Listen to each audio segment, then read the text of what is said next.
chemistry time. Haze. Chemistry time. We're going to talk about types of chemical reactions. How can we abbreviate the word reactions? Remind me.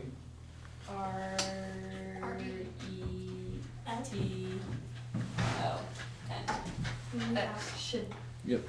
Types of chemical reactions. Okay, so there, and we did these in physical science, so you should, I hope you remember them, but we're going to talk about them again, and what we're going to do is we're going to show for each one the general form. I'm going to give them an example, and then we're going to work on some, like I'll give you a type, or I'll give you a chemical reaction, you tell me which one it is. So, first of all, we have synthesis. Have you ever heard the word synthesis before? Photosynthesis, yeah. What's synthesis mean in photosynthesis? Then I'm going to guess something with light. No, photo means light. It's the transfer of... Sugar. It's making something. So like a synthesizer, you know about the musical instrument synthesizer. No. That is something that artificially makes sounds. That's why it's called that. Synthesis is where two things come together to make another thing, and that's what we're going to talk about here. So the general form for the synthesis is A plus B. Chemical species A plus chemical species B yields chemical species AB. Such as iron plus chlorine gas yields iron 2 chloride. This is probably what's considered, or at least what I consider, the simplest type of chemical equation. Right? If it's just one thing all by itself plus one other thing yielding a third different thing. We should point out at this point that even though, like in your daily life, if you add something to another thing, peanut butter plus jelly yields peanut butter and jelly, right? Those two things are just like, it tastes like peanut butter and tastes like jelly together. This, in chemistry, is completely different. Iron chloride, iron 2 chloride, like this is, right, has completely different properties from both iron and chlorine, right? Iron, you've seen iron. Iron is a metal. It's gray in color. Chlorine, gas, is a green poisonous gas. But together they make an orange powder that has neither of the properties of iron or chlorine. Okay, so when two things combine in chemistry, the product is completely different from either one of them. You should write that down somewhere. That's a fundamental principle of chemistry that we maybe should have talked about before. But when let's write it professionally. When a chemical reaction occurs, the products are, let's put have, the products have completely different properties to the reactants.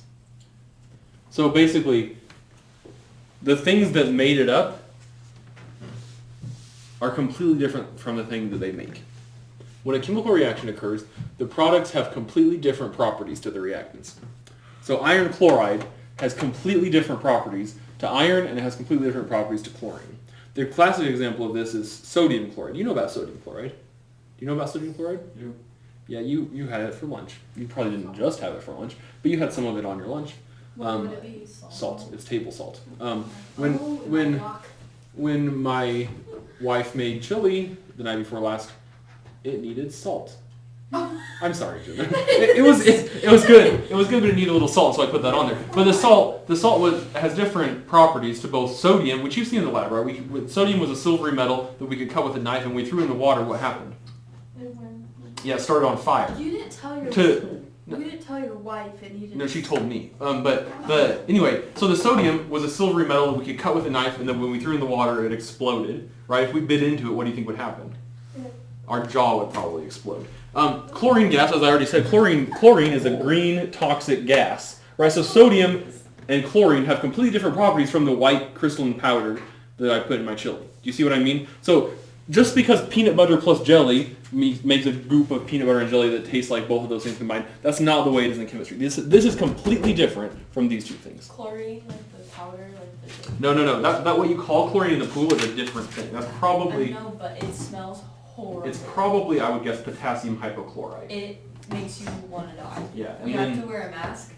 Right, and chlorine gas. I've never smelled it, but it has a specific smell. But when people walk into a hotel and they think, oh, that smells like chlorine, that's not the gas chlorine they're smelling. That's something called chloramine, which is a different compound.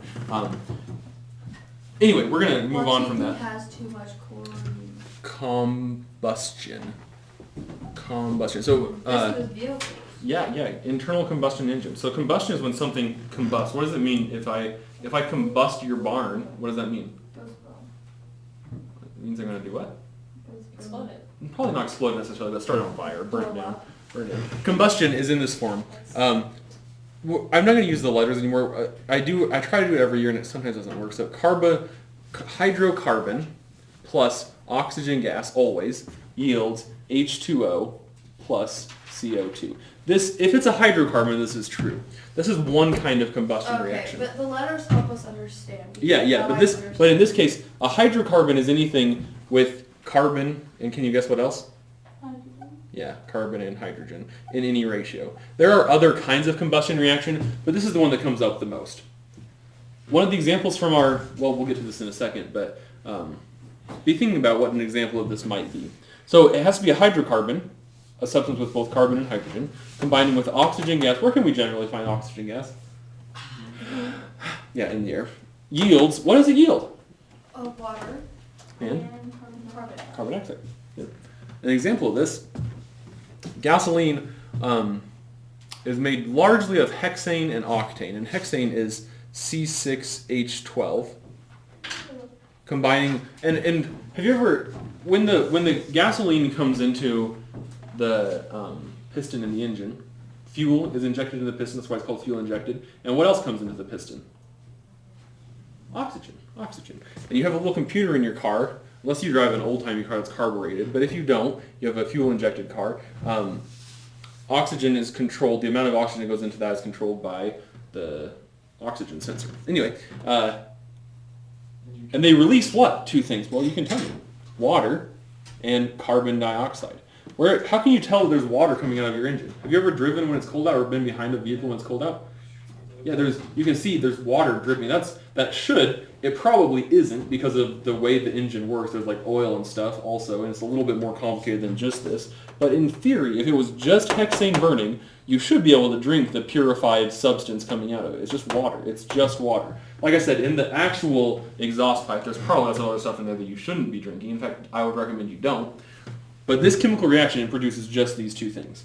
It's the same thing with if you have a very clean burning flame like in our laboratory burners. That would be methane, CH4, which we know, plus O2 yields what two things? H2O. Well, water is H2O. Water plus Carbon dioxide. So it always ends up with water. If it's a hydrocarbon and it burns with enough oxygen, it always ends up with these two things. That's why, have you ever heard of carbon monoxide? Yeah. It's poisonous, Carbon right? People and die. monoxide. CO. People die from this all the time. And the reason that happens is if there's not enough oxygen. If this starts to occur and there's not enough oxygen around, like if it's in an enclosed space, like your furnace, for instance, Oh, is that why? carbon monoxide can This come is out. really Yeah. sad. Maybe. Well, yeah. Let's talk about the sad things When later. people like start their cars in the If- garage. That's what- and that's what- the garage door shut and Yes. kill themselves. Yes, that's what kills them, is because this process, like I said, in your actual engine, this is the idea of what happens, but what really happens is there's generally not always exactly the right ratio of these two things, and usually there's too little oxygen, and so some carbon monoxide is produced anyway. And you're saying In fact, monoxide. even when this happens perfectly, there's always a little bit of carbon monoxide produced anyway, but usually it's enough that My it's... grandma's friend did that. Let's move on, actually. The next one is called decomposition. Don't confuse these two. A lot of people are trying to tell me decombustion. That's not a real thing. Decomposition. So decomposition we can think of as the opposite of synthesis. In decomposition, we have AB, some substance made of an anion and a cation, for instance. It doesn't have to be. But AB yields A plus B. Oh, okay. So for instance, calcium carbonate, what? Not B. Calcium carbonate yields, under the presence of heat, CA. calcium oxide plus carbon dioxide. Why oxide? Because it's been decomposed, right? Instead of being calcium carbonate, it's calcium oxide. It's two different things, right? Carbonate. Yeah, so this is calcium carbonate. But now Carbon it's calcium oxide and carbon dioxide. You know what calcium carbonate is. We talk about it in earth science all the time. This is calcite, which is the major constituent of limestone or marble. When heat is applied to calcium carbonate, it makes something called lime, which is not like the limes you squeeze in your tea or whatever, margaritas. But it's also, lime in this sense is something completely different. It's a chemical compound that if you touch it, it'll burn you. And then carbon dioxide, which you know the properties of carbon dioxide, right? It's not a rock. In fact, the reason limestone is called limestone is because if you heat the limestone, if you roast the limestone, it produces lime. So decomposition, another classic example of this is hydrogen peroxide yields H2O, water, plus oxygen gas. Have you ever seen hydrogen peroxide at the store or in the laboratory? How can you recognize that it's hydrogen peroxide? We'll have a label. What else is different about The it? bottle. Yeah, it is It's like brown. The bottle is brown because this process happens all the time. It happens more when it's exposed to light or when it's exposed to heat, but all the time, hydrogen peroxide in solution is decomposing into water and oxygen gas. You'll find that hydrogen peroxide, unlike if you buy like rubbing alcohol or something in the same section of Walmart, has an expiration date because over time this occurs, and eventually if you buy one that's old enough, like if you go to the 1940s drugstore that was shut down, you find the hydrogen peroxide on the shelf, it'll just be water, and then there will be an abundance of oxygen gas in there. If you open it up, it'll probably go because there's the excess oxygen gas being produced. In fact, in the laboratory, we have the bottles that the hydrogen peroxide come in look like this. Can we see it? Yeah, in a second. But they come in a bottle like this because over time, especially since we buy it in a higher concentration, the oxygen gas that's produced makes it grow like that. And it has to have room to expand, otherwise it'll explode. So this is decomposition, right? It's one thing, hydrogen peroxide, becoming two other simpler things. Decomposition. Questions about that? Okay. The last two are single replacement or single displacement, and then double replacement or double displacement. And the double displacement is sometimes also called metathesis, but we're not going to worry too much about that. So in single replacement, and we have to get a little bit more specific with these because unlike synthesis, synthesis, decomposition, and combustion, there are only certain circumstances where these occur. So we're starting with single. I prefer displacement. It's perfectly acceptable to use replacement, but in a single displacement reaction, it's in the form AX, oops, let's do capital X, AX plus B yields BX plus A. What's X? X is something else, some other thing. I just use X and Y usually for the I get last this. one. So AX plus B yields BX plus A. So for instance, If it's like silver chloride plus sodium yields sodium chloride plus silver. They switch their partners. You need to look with me on page 293. You need to look with me on page 293. Yeah, no, don't talk about that. Page 293. I was going to make an example about that. You kind of ruined my joke already. But look at 293. In the bottom right of 293, there you see this. It says activity series. Do you see it? Look at 293. Activity series. Where do we find the most reactive metals on the activity series? Towards at the top? highest. And the least reactive? Bottom. On the bottom. So write this down. A more reactive element will replace a less reactive element. A more reactive element Less reactive. will replace a less 293. reactive element. So two examples here. I'm going to do this one. 293. Let's put zinc oxide plus lead yields. So the first thing you're going to do, you're going to find something like this on your test. Are we gonna have this chart on our test? Yes. Thank you for asking that question. Yes, you will. And then we're also going to have, let's do this one, calcium fluoride plus potassium. So you're going to get some on your test that are like this, where it's an unfinished reaction. And the first thing you need to do is tell whether the reaction occurred or not. So how do you think we can do that? Using our little activity series. How can we tell if the reaction occurred or not? So is O2 more reactive? Nope. The O2 is what is going to be traded if they do trade. So what are we looking at the reactivities of? Zinc is more reactive than Potassium. So what you do is you put yourself, you think, I'm oxygen. I would rather be with things that are higher or lower on the list. Which one? Higher. I'm oxygen. I would rather be with things higher on the list. So would I rather be with zinc or lead? Zinc is higher. So is there going to be a reaction? No. So we write this. No RXN. No reaction. So That's crazy. so you think about yourself as the... It's like when you want to Thingy. marry a It rich want to be No, with I'm potassium. getting there. I'm going to make this Okay, okay. cool analogy. It's going to be with potassium. Okay, and then this one, you think, I'm fluorine. Would I rather be with calcium or potassium? Potassium. I'd rather be with potassium. So now what's going to happen? Tell me what the... KF2. Nope, KF, because it still has to match in charge. Oh, Plus CA. CA. And then this isn't balanced, so we're going to have to balance it. Oh, wait, that didn't work. Sorry. There we go. What? There we go. I balanced it right. I balanced it right. Okay. I was no wonder, but I wasn't saying. So the analogy I use for this, I don't know if this has ever helped anyone, but you imagine it as So here you are broke. yeah. And then this Okay, one yeah. guy So you're a gold digger, and here's a list of the most richest men in the world, Well, right? which one has Or the women. most deadly cancer? Oh no, let's not get into that. So you're Because I don't Please. want to live with them. now listen, Tyler. I'm gonna make it. You stop trying to make the analogy. I'm gonna That's make it. my mom. You're a gold digger. Why does it always come down to your mom? Okay. These jokes.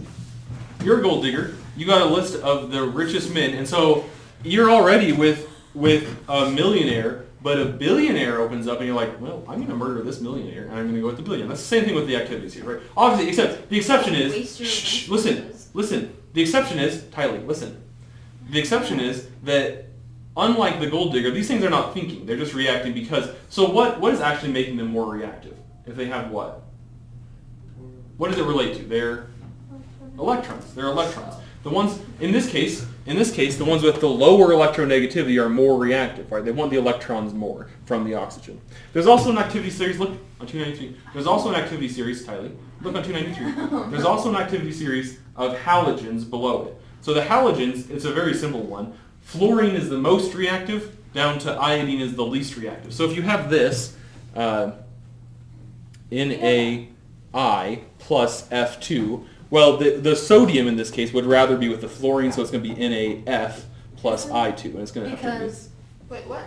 Because it was the one thing, remember? The L. be... no, not diatomic. Well, okay, so it's That's the why this has L, to be but F2. on this fluorine, chlorine, Bromine. bromide, and iodine, Iodine. it's in a line. So from F to I is high, like highest, lowest. Okay. Have you ever Did you get just say that it wants to be with? So the sodium iodide, Rich. the sodium iodide would rather be with the fluorine because the fluorine is higher on the activity series for Because the halogens. fluorine. Even So though sodium is- please be quiet and pay attention. Because the sodium here is the one that isn't going to. The sodium is the one that's going to be doing the changing because the sodium is by itself, whereas the other ones are iodine and fluorine. So we need to use the halogen activity series to see which one it would so say rather. if there's You're right. They're two two separate. metals and activi- one halogen. Right. They're two separate activity series. Okay. The next type is called double displacement or double replacement. So write that down, please. So where the one we just talked about was single displacement, this one is called double displacement. I left the thing on the board about how the substances change because that's still true. The reactants are always different from the products. That's the definition of a chemical change. So in a double displacement, it's AX plus BY yields AY plus BX. These ones swing their partner round and round like the do-si-do, right? They both switch.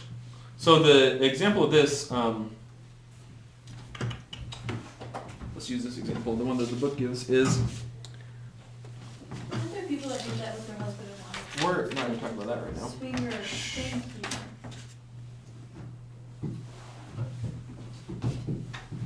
Because they haven't liked it. this. Let's use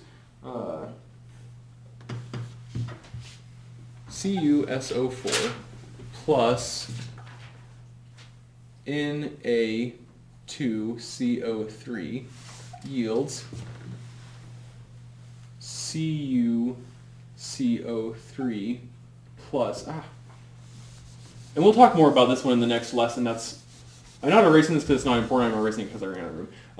Plus Na2SO4.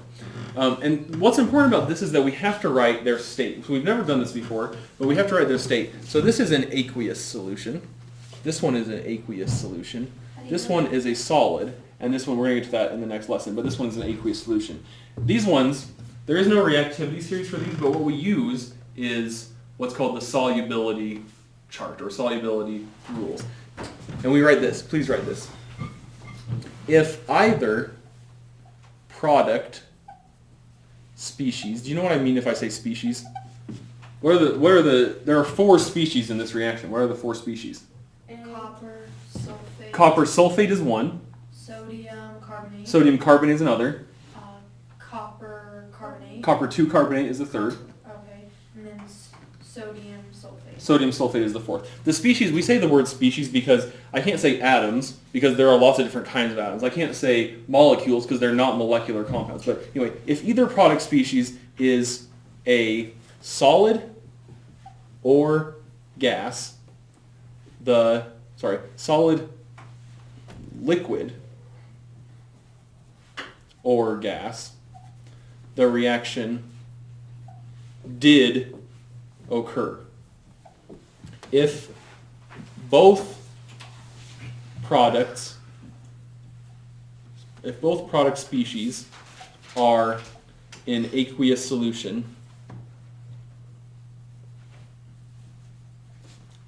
no reaction. So this one didn't have a reaction. Yeah, it did, because this is a solid. Oh, it means on both sides. Oh, well, just the products, but the products are on the right. Oh, okay, yeah. And we'll talk about why this is. The next lesson we have is called Reactions in Aqueous Solutions, which is all about double displacement reactions. But basically this. There's a table you have, or you will have, that tells you here are all the different things that combine with copper. Here are all the different carbonates. You match up copper and carbonate, and it'll say insoluble in the box. And because it's insoluble, it means it's going to be a solid instead of in liquid solution. And this little thing here, a solid that comes out of liquid solution is called, it comes out of aqueous solution is called a precipitate. So please write that down. A solid, let's spell it right though. Precipitate. Precipitate. The solid that comes out of aqueous solution when a reaction occurs is called a precipitate. That's a vocab word from lesson 3. Can you think of what we might call it when it's a gas that comes out of the aqueous solution? We've talked about this before. Evaporate.